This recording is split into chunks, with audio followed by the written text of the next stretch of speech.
What up, everybody? JakeyDelicious here, and welcome back to Jakey's Music Corner. Hopefully you guys can hear me a little bit better this time around. I have my microphone right here instead of over there. But anyway, this is going to be another quick episode of JMC. Earlier this week, I went through every White Stripes album, and I listed my top 5. One obviously didn't make the list. Go watch the video to find out which one. I just wanted to add on to that video with some cool, like, hipster trivia type shit that maybe not everybody knows about. As you do probably know, Jack White has not only seen success with the White Stripes, but also other projects like the Raconteurs or the Dead Weather, as well as a few solo albums under his belt too. But we ain't talking about any of that shit today. No.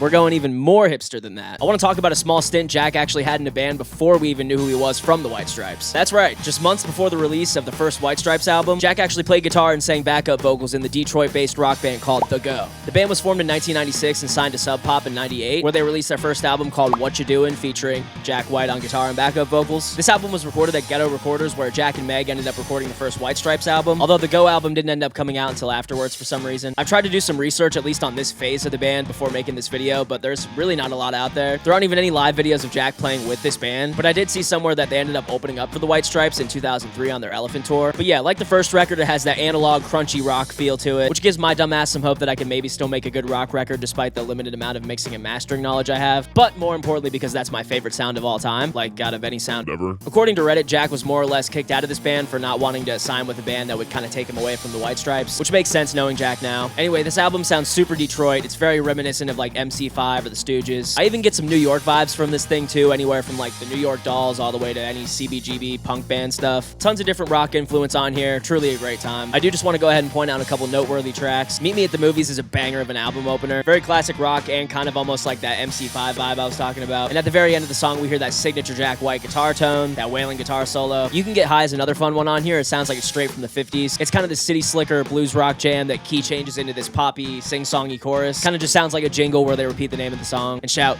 "Yeah.